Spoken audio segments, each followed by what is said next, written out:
Hey everyone, I'm here with Yana from a really cool company called Regulus. Now, Yana, I'm really excited to have you here. Been waiting for this podcast for a long time. The company's super interesting. Now, Yana, just tell me first of all, tell me about yourself. When did you join the company?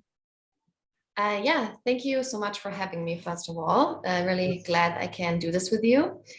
Um, I joined Regulus more than 5 years ago. Oh, So wow. I was actually their first employee. Wow, really? Yeah, so we go way back. Kind of started, as not together because obviously there are two founders, but I already helped the CEO actually doing the research that was necessary in order to get our first funding round.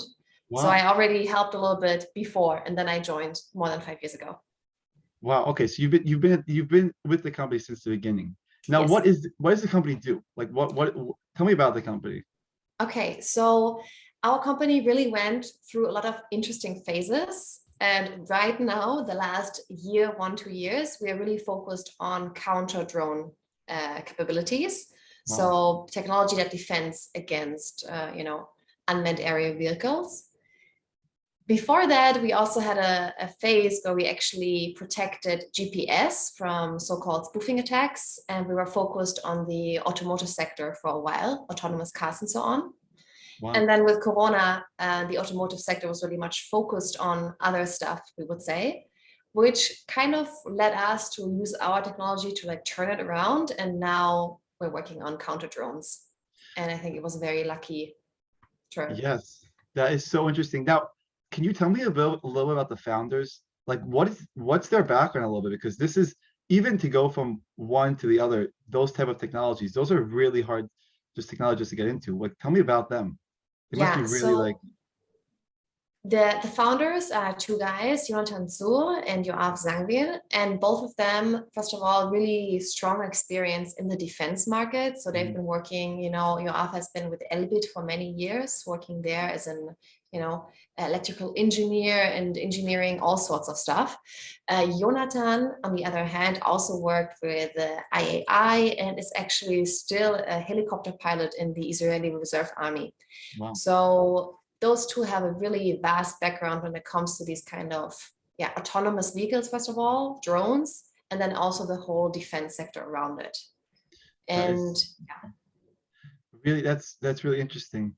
Now, 5 years ago, how did you join the company? Like, you were the first employee. Like, did they find you? Did you find them?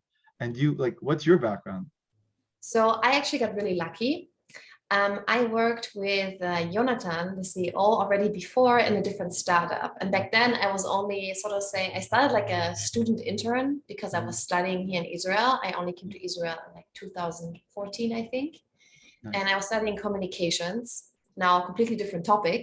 Mhm. But back then it was relevant for the startup that he was working in. And that's how we met. And when I went on to do other stuff and he also left the startup, we kept in touch. And he said that when he will start something new, he will call me up. And he did. Wow, that's pretty impressive that first of all, pretty impressive that he called you. But so you've been there from the beginning. Tell me just going from the beginning till now, how has it been? Like, it's probably been very exciting, but also very hard because you've switched multiple times to get to this amazing um anti-drone technology, which I just want to talk about, like, just drones in general. Now, tell me how it's been from the beginning till now. Just like, you helped you said you helped get you told me previously you helped get funding. Like, just tell me about that. Just the Yeah. starting of the company. So it was really, and it still is, I have to be honest, it's a roller coaster. It's definitely Mhm. a very, challenging, exciting, positive, also kind of stressful time at times, definitely. We started with this whole idea of protecting drones against cyber attacks. That's the very first idea we had. So Wow. around that, that's when we raised our seed round. Jonathan and me after that together. And then based on that money, they were able to hire me, hire our first R&D guy, who was fantastic, really a genius actually. So that's how it started. And then after a year already, we were able to go into an A round funding. Wow. And I think at that point, if I'm remembering correctly, we were already looking at, okay, maybe this technology can actually help to protect autonomous vehicles. So that's something that maybe you remember 4 years ago was like a huge boom and like a Correct. really interesting topic in Israel. There were a lot of different startups who were taking care of like cyber security for autonomous cars. So that's how we jumped. We jumped Gotcha. on the bandwagon really, and Yeah. the investors also really liked it, obviously. Yeah. And yeah, and then we continued the path down there. A lot of different technologies were developed, also in regards to critical infrastructure and all sorts of stuff that had to do with how we can protect GPS and how GPS influences our daily lives, actually. Then we had a B round funding, and now for 2 years already, we are working on this counter UAS solution that is actually in a completely different market right now. Wow. So yeah. Who works on all the technology? Is it the found? Is it both founders? Do they work on the technologies together, or do they have a whole team? So Um, we have currently a bit more than 12. I think we have 12 people in the company right now. Obviously, Yoav is the CTO, so yeah, he is really the the chief mastermind technology. Yeah. behind it. Mhm. But he's also working with our chief engineer, Katanan, who's also strongly experienced in all of that and really, understands exactly what's going on in that area. Really, really good. And we also have several very talented programmers who are taking care of the code. So that really just jumping from one technology to next. It's just they're all very needed in a way. I mean, the autonomous vehicles haven't really come out yet fully, but drones are definitely being used in basically every country in the world. So tell me about that. Tell me just about being in the drone field. Like you must be dealing with a lot of it's very international, obviously. Also in Israel, they love drones. Just tell me Yeah. about the drone, like what you see with the drone this industry right now in regards to the technology. Yeah, so it's super interesting what's happening right now because, of course, 5, 6 years ago, we saw all the rise of the commercial drones. Suddenly, everyone can afford to have like a really well working drone at home, all these CGIs and so on, and using them for really fun stuff. And then very quickly, people realized, okay, a lot of things can go wrong when people have Yeah, access to this kind of technology because those play drones, not that they're that cheap, but they're working super well. And you can right. do a lot of stuff with them and you can also do harm with them. And now we've been seeing in the last years definitely a shift how these kind of commercial drones are now even used in warfare. I Right. mean, those are the drones that you can buy right now and film your wedding. Those are the drones that are also being used right now in the Ukraine. Mm-hmm. So it's a really, interesting topic and technology to understand. Correct. Now, so where does Regulus come in? What do you guys actually do in regards to protecting drones? First, do you protect just defense drones, like drones in warfare, or do you also protect commercial drones? Just tell me what, and also what is it exactly that you do? Is it an actual physical thing that you put up? Is it just a technology you put into the drone? What is it? Okay, so our system is part of the category that you can call soft kill. Soft Mhm. kill solution are mitigation solutions. So not the thing that detects the drone. That would be the Mhm. first part of the whole counter drone Right. universe. Let's say you have the detection, you have the tracking, and then you have the mitigation. The Yeah. mitigation is what actually happens with the drone once it's detected. Are we taking it down? What are we doing with the drone once it Mhm. is inside? So we are really working as a mitigation technology. And it is called soft kill because we are not using, ammunition to shoot it down with guns or lasers, or you have it. We Yeah. are basically manipulating GPS signals, and by doing that, we're able to intercept the drone. Interesting. Now, once you intercept it, can you like take it down? There are different interception modes. Some of them I can elaborate, and others I'm not really Yeah, allowed to like dive of course. into. Yeah. But there's definitely ways. The main idea is basically you create a protective dome around the area that you want to have protected, and Mhm. then the drones are not able to penetrate that area. So you either Interesting. push them away or you're putting in a holding pattern. There's a few things you can do. Interesting. Wow. Now this would be like to protect, let's say, a facility or a border, something like that, right? That's where you'd put that. Yes, absolutely. So this technology specifically is less suitable for the commercial market. So Mm. private entities will not be able to have that technology. It is very much focused on the defense sector, on countries and governmental level, units, departments who need drone detection. So it could Gotcha. be critical infrastructure, as you said. Yeah. It can also be a border, lots of applications in that area. Wow. It's so needed. How it's so needed these days for Yeah. drones. There's like obviously once you have drones, you now need to protect against them. So this is right. This is the amazing field to be in. Now, have you seen a lot of interest in people wanting the technology? Yes, very much actually. This technology, because we are using a very unique approach to mitigating it, Mhm. you don't really have something comparable on the market right now. At Really? least not in the countries that you can make business with, obviously. Gotcha. There's a, maybe you're familiar with the jammers. Did you ever hear of the idea of jamming? Jamming, yeah, of course. They jam cell phone signals. They jam, yeah. Exactly. So that's like the first step. Right now, people are still using a lot of jammers, but Mm, they have a few disadvantages because they are not as sophisticated when it comes to how to deal with the drone afterwards. mm, They're also interfering with a lot of other signals and devices and so on. So when you use GNSS manipulation, what we're saying, um, you have a more sophisticated approach towards it, and you have a really far-reaching effect. So it is gotcha. really working against the majority of drones, commercial ones, and basically anything that has a GPS receiver on board. And I would assume every drone must have a GPS in it, or else it wouldn't know where to go. So, There's a few examples, of course. If it's a do-it-yourself drone, and let's say the mm, operator decides not to put it in, of course, that case it wouldn't work. And there's also really small racing drones. mm, People are using them for yeah, races. yeah, Those are not really suitable though to do any kind of attacks because they correct. cannot carry a payload. So overall, yes, overall, most of the drones will have a GPS receiver. Wow. And now I was going to ask you if there's another comparable product on the market, but you said that most companies or countries use jammers and they're not as effective. Right. Yeah. Yes, there are jammers, and there's also other technologies like some of them will hack into the drone and Mm, then make it land. Very complicated, has its own ups and downs, obviously.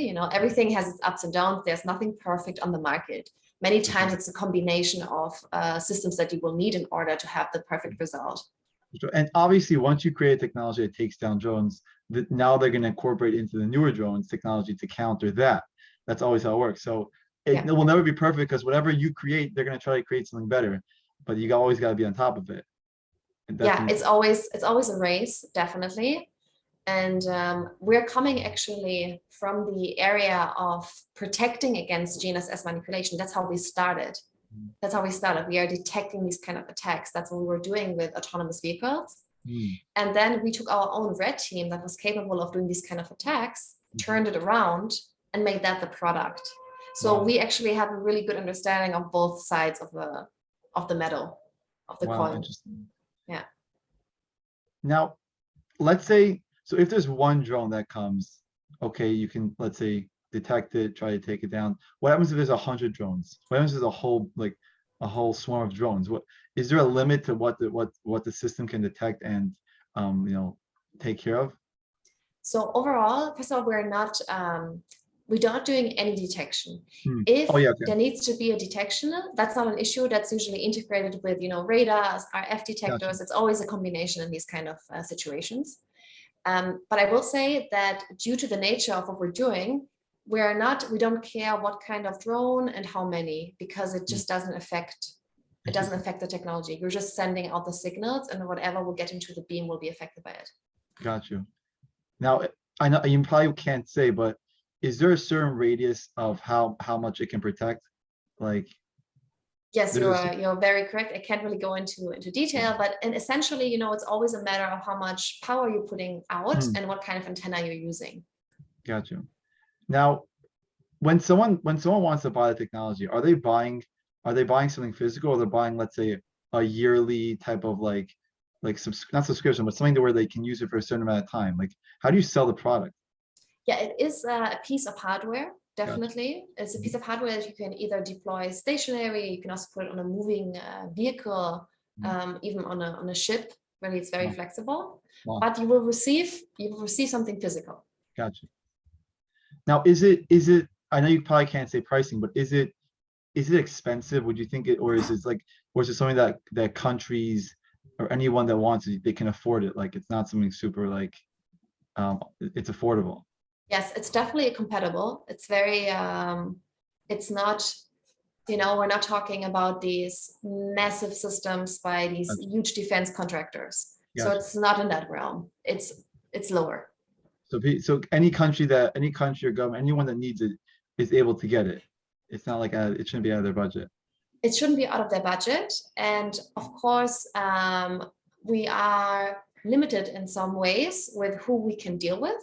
Yeah, Okay, it has to be, of course, a country that is considered on friendly terms with us. right.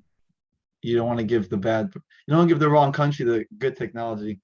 Yeah, it's very political, like it's Yeah. really not up to us to choose it or not to choose it. But of course, there are some sort of export regulations. You will see it in a lot of different counter drone technologies, actually, that not every system can go to every end user.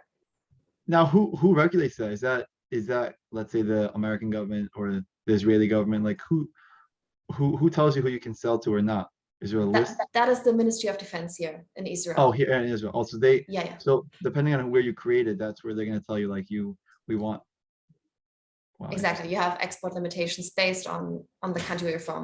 And yes, a lot of American companies certainly also deal with the same thing. Gotcha. Basically, all around the world, you will have that. That is very. I mean, that makes sense. Now, was there like tech, like you said, it can be used on ships. It can be used.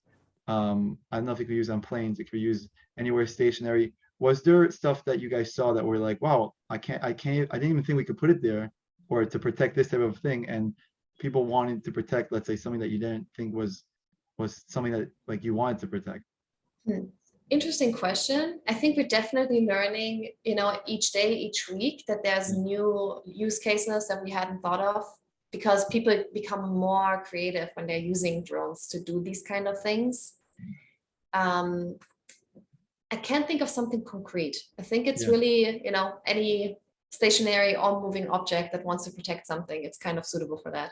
Prisons, for Gotcha. example, are a good example. I never thought about that, but Yeah, like prisons, a lot of people are using drones in order to smuggle contraband or weapons for into the sure. prison.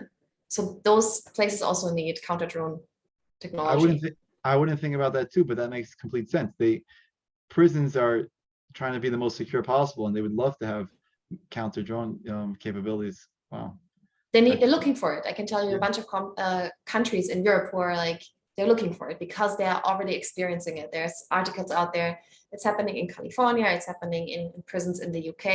It's happening everywhere. People like to smuggle stuff by using commercial drones. wow. Now, have you seen like you've been in business with the drones for let's say about what you say 1 to 2 years, 2 years. That we're focused on that, yeah, 1 to 2 years. Now, has there been a lot of interest? Has there been like a but like have you been overly like surprised at the interest, or you've been like what do you say in regards to like people wanting the technology? I think, well, it's hard looking back on it because we came from such a different realm. Right. So there was a huge drone hype a few years ago, and I wasn't quite sure, if it's a hype or if it's real. Let's put it like this. Gotcha. There was a lot of systems that are still being worked on in order to, bring drones into your daily life and have all of these like positive applications for drones. And I think there we're seeing it's actually taking much longer than expected. Mhm. But when it comes to countering these kind of threats, it appears that that's a real threat and there's a real demand for it. Yeah. Well, it's definitely a real threat because we see drones being used in warfare Yeah, for at least, I don't know, maybe at least 10 years. I'm not sure, even longer. I yeah, mean, Israel's used drones a lot in warfare. yeah, Just even just to like collect data. So they would definitely love that technology. Also, you always hear stories of drones going into other countries' airspace, which they definitely don't like. So yeah.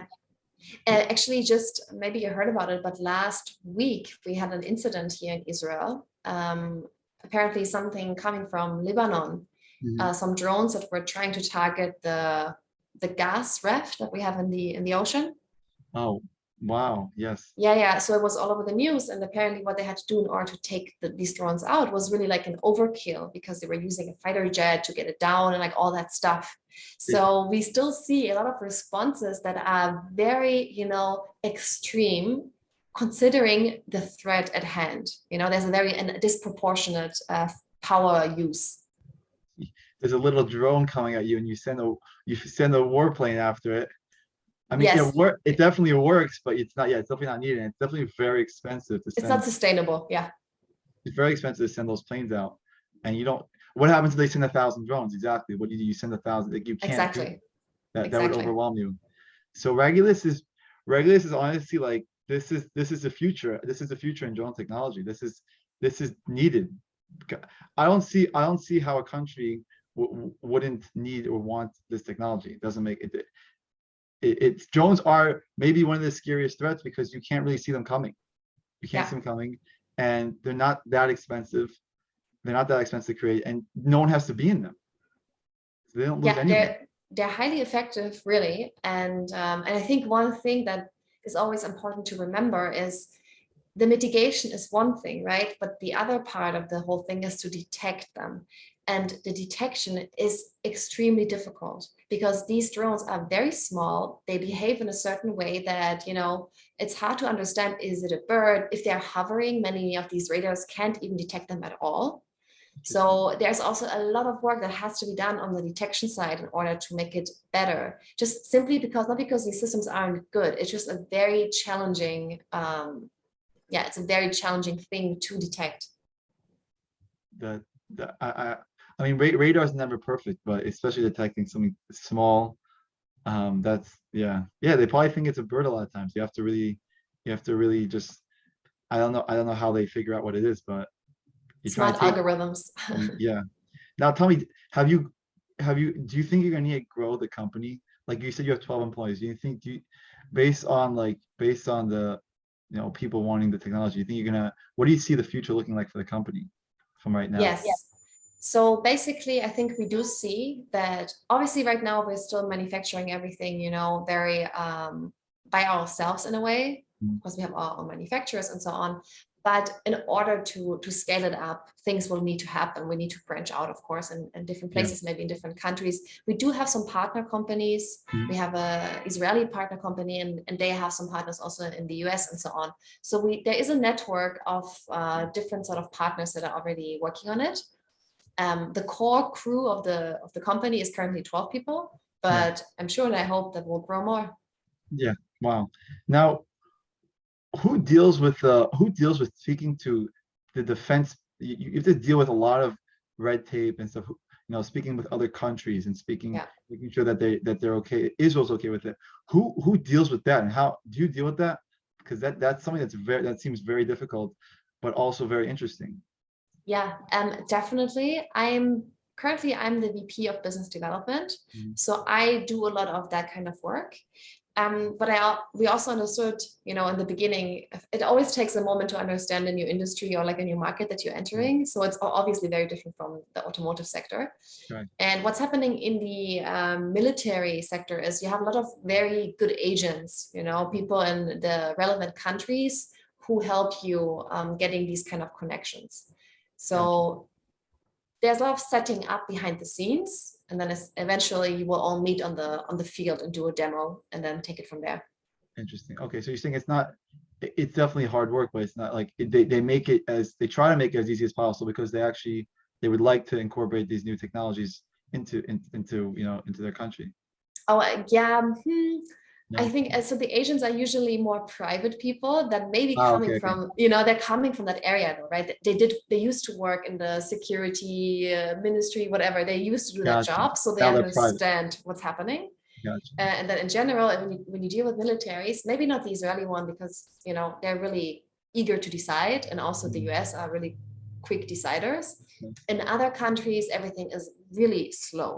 Yeah, So it takes a moment to really have to find the time to find the budget also. right. But we see now in Europe what's happening. Oh yeah, unfortunately, to the yeah, situation. So there's sort of like a awakening going on. gotcha. Now, do they want you to demonstrate the technology to them? Like how do you demonstrate something like that? I guess they have people on their side that can see what you guys are doing, but do they obviously they want any country that wants it, they're gonna want you to demonstrate it. Is that what you guys do that for the technology?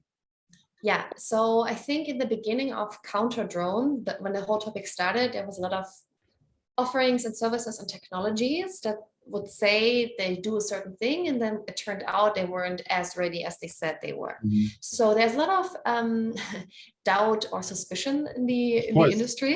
So of people course. really need to see it, which is totally understandable.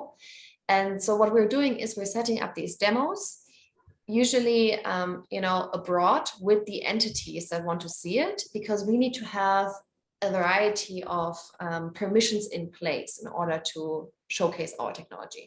And that is the easiest to achieve if you actually have, an official end user on the other side. Gotcha. Wow. Uh, I love, first of all, you're explaining everything very easily. I'm understanding everything. And I don't know much about drones now, but I understand the threat that they can pose. So this is something that's very cool. Like I don't know, I love learning about this. Now Yeah, great. do you find it interesting? I'm saying you're dealing with a lot of you're dealing with like a military, you're dealing with whatever. Is this something do you like this type of work? Is this something that's like Yeah, I think it's definitely a very interesting, area to enter. Also, as a young person, I would call myself youngster, yeah, getting into that kind of area where I didn't work before. Okay, so I can say that I have a military background. I didn't work in a big defense company before. I really come from this like startup kind of mindset, and now I'm going there. Um, I think it's a really interesting area to work in. The people that you're meeting have very interesting stories to tell you, of course, very deep experiences in difficult situations, and just a very professional environment, which is yes. very nice. That makes, I mean, if the if the defense sector wasn't professional, then I'd be Yeah. a little worried because that's you can't you try not to mess up here in Yeah, regard yeah, to yeah. so that's It's different from what I experienced, in the communication retail area for right. sure. Yeah. Not to demeanor anyone, but like obviously it's a different kind of People actually get back to you here. They communicate. they Yeah. will, they will. Usually they will, yes. Yeah. Now, okay, so Regulus is here. They're creating drone technology. They're creating I mean defense for drone technology like for against drones. Um I don't even know what else to ask. I'm just everything you're saying is very interesting. Everything you're saying is like is is something that I never knew. But and I'm very excited to see where the company goes. And the fact that you guys went from one technology to the next and now you're on drones, I think you're gonna stay with drones, but you're probably gonna do other things. I don't see you guys staying in one place. You you're gonna get the drone market obviously as much as possible. And then you're gonna there's so many technologies that need to be created. And I feel like the team here just goes with whatever makes sense, which is amazing. Yeah, yeah, no, it's nice that you say it. And I think we really have proven over and over again. And I will give the credit to the technical team, of course, to really shift a lot and also not to be, too emotionally attached to the Correct. great stuff that they did. But, It's if very there's hard no demand, you have to shift. There's nothing else you can do. because Um, you put yourself fully into everything you do. That's what a lot of people do. So when you create a technology, let's say for auto for cars, and that doesn't work, that was your whole life. Every day you were talking about cars. Now you're switching to yeah, something else. It is hard, but to be able to pivot is key. That's amazing. yeah. So I think we've been doing a really good job in pivoting. Obviously, our CEO always a step ahead and making the right decision in the right moment. Yeah, And that's why we're still around. It's yeah, not a given to be still here after 5 years. yeah. And I think we'll stay. It looks good for now, but we'll see. Until the Listen, next endeavor. yeah. I think you guys are here to stay. I think the drones are here. I think the drone technology is here to stay. And I'm very excited to watch the company to see you guys grow from 12 people to 1,000, because I think that this is that once everyone wants this because they need the best technology, they're gonna come to you guys, and you guys are gonna need more people. You will, Yeah, which fingers is really, crossed. interesting. I can, Yana, I cannot thank you enough for your time. It's been amazing. I can't wait to see the future of everything in regards to Regulus. And yeah, it's been great. Yeah, thank you so much. It was really fun to talk about it. And yeah, fingers crossed. Thank you Yeah, so much. thank you.